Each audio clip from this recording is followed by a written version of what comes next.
Guys, this is Bangladesh. আর এখানে সময় মতো কিছুই হয় না। তার প্রমাণ হিসাবে চলুন ফ্ল্যাশব্যাকটা দেখে আসি।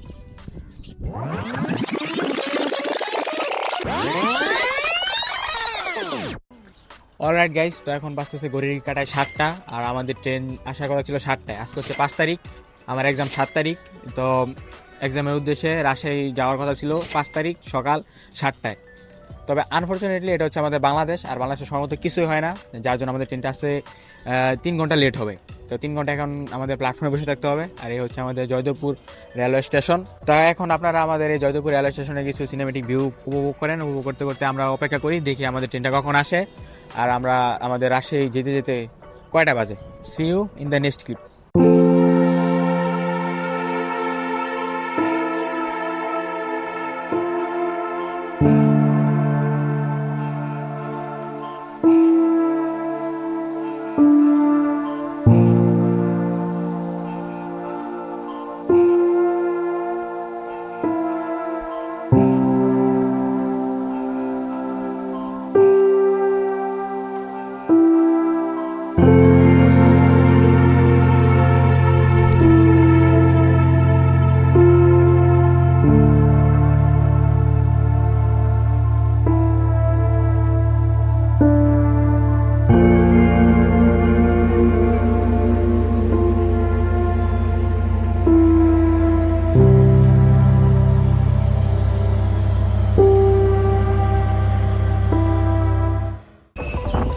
অলরাইট গাইস, তো এইমাত্র আমাদের এই মাইক থেকে অ্যানাউন্সমেন্ট দিল যে আগামী কিছু সময়ের মধ্যে যে আমাদের ধূমকেতু এক্সপ্রেস ট্রেনটা চলে আসবে।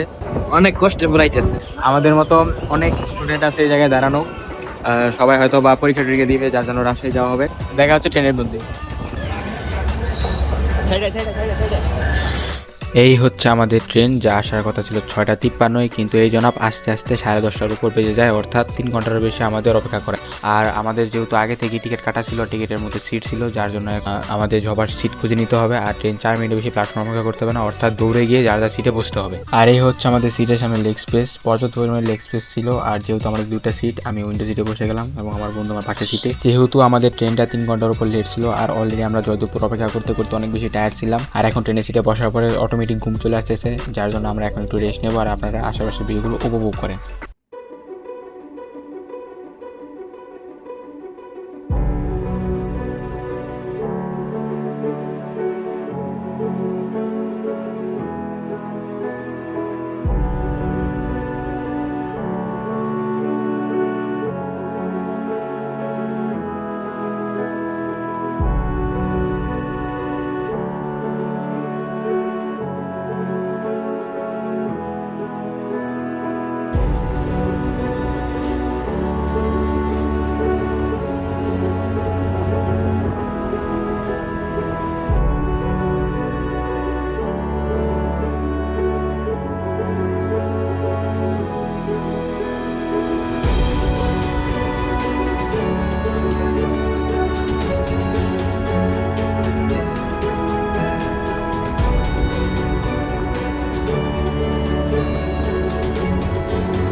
তো এই ছিল আমাদের বঙ্গবন্ধু সেতুর আগে পর্যন্ত আসার ভিউগুলো। আর এখনকার পরিবেশ ও আম গাছ দেখে বুঝতে পারি যে আমরা ধীরে ধীরে আমের রাজ্যের দিকে অগ্রসর হচ্ছি।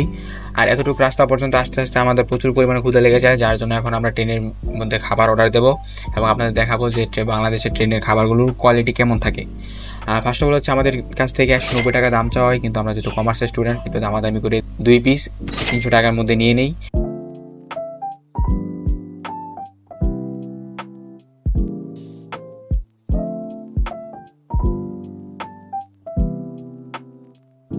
খাবারের কোয়ালিটি ছিল খুবই বাজে গাইস। বাংলাদেশ রেলওয়ে 190 টাকার বিনিময়ে 2 piece bread, 1 piece chicken fry, আর ওটা কি ছিল আমি জানি না ভাই, এত লো আর বাজে কোয়ালিটির খাবারের দাম তারা 190 টাকা নেয়। যাই হোক, খাবার খেতে খেতে পরবর্তী ক্লিপে যাওয়া যাক। জানালার ভিতর থেকে সবাইকে ওয়েলকাম ব্যাক করতেছি। তো এখন সময় হচ্ছে 2টা বাজে, আর যেই জায়গায় আমাদের 11:40-এ রাশিয়ায় পৌঁছে যাওয়ার কথা ছিল, সেই জায়গায় এখন 2টা বাজে আর আমরা এখনো পর্যন্ত মাঝপথে আসতে পারিনি। তো এটা হচ্ছে আমাদের বাংলাদেশ। আর এই মুহূর্তে ব্লগ করার কোনো মুডেও নাই, কারণ অনেক লং জার্নি, অনেক বেশি সময় যাবত আমরা অলরেডি জয়দেবপুর 3 ঘন্টা অপেক্ষা করছি। ট্রেনের মধ্যে এখন ক্রসিংয়ের মধ্যে 2 ঘন্টা বসে আছি। আর জায়গাটার নাম হচ্ছে লাহোরি সামথিং কিছু একটা জায়গার নাম, আমি সঠিক নাও জানি না। আর কবে নাগাদ রাশিয়ায় পৌঁছতে পারবো আল্লাহ মাহবুব জানে। পৌঁছানোর পর আপনাদের সাথে দেখা হবে। Welcome back to my vlogs. As usual ব্লগের ইন্ট্রোগুলো শুরুতে হলো, আমার ব্লগের ইন্ট্রো হচ্ছে শেষে, কেননা আই এম এক্সেপশনাল। তো এখন পর্যন্ত আপনারা দেখছেন গাজীপুর থেকে রাশিয়া আসা পর্যন্ত যে হাইলাইটসগুলো তা। আর আমাদের আসতে বলতে গেলে অনেক ঝড় যায় আমাদের উপর দিয়া, কারণ আমাদের ট্রেন 5 ঘন্টার মতো লেট করে। তো 5 ঘন্টা জার্নি করে আসার পর আর ব্লগ কন্টিনিউ করতে পারিনি। আর আমি হয়তোবা একমাত্র ভর্তি যোদ্ধা যে ভর্তি পরীক্ষা দিতে এসেও ব্লগ তৈরি করতেছি, কারণ এত লেখাপড়া করে কী হবে ভাই, দিন শেষে সবাইকে মারা যেতে হবে। আর যেহেতু রাশিয়া আমি পরীক্ষা দেওয়ার জন্য আসছি, কোনো চিল করার জন্য আসি নাই, যার জন্য হয়তোবা আমি পুরো রাশিয়ার শহর এক্সপ্লোর করা আমাদের সম্ভাবনা। তবু পরীক্ষার আগের দিন একটু শহরটা ঘোরার জন্য বাইরে বেরোইছি।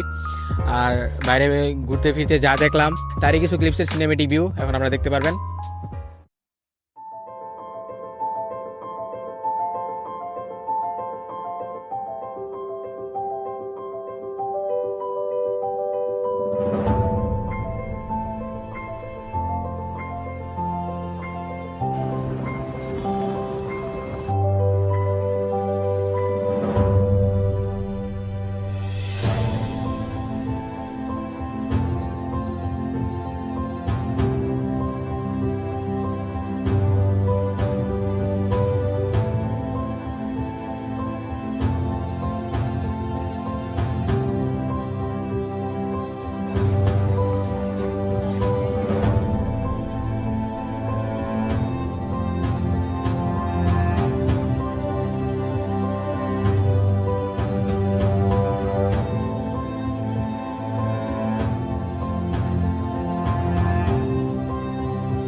আর এই ছিল আমার রাজশাহীর 2 দিনের ছোট একটা এক্সাম ট্যুর।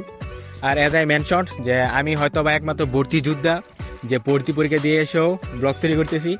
আমি কোনো প্রফেশনাল ব্লগারও না, কোনো সেট আপ নেই, যার জন্য হয়তো বা আপনাদের ভালো কোয়ালিটি দিতে পারিনি। ফ্যাক্ট হচ্ছে আমি কোথাও গেলে ওই যে জায়গাটাকে এক্সপ্লোর করতে বেশি পছন্দ করি, ছোটো ছোটো মেমোরিজ, যার জন্য ওই ছোটো ছোটো ভিডিওগুলো করি। তো দেখা হবে হয়তো বা নতুন কোনো একটা ভিডিওতে। আর যদি ভিডিওটা ভালো লেগে থাকে তাহলে আইডিটা ফলো দিয়ে রাখতে পারেন। See you, piece.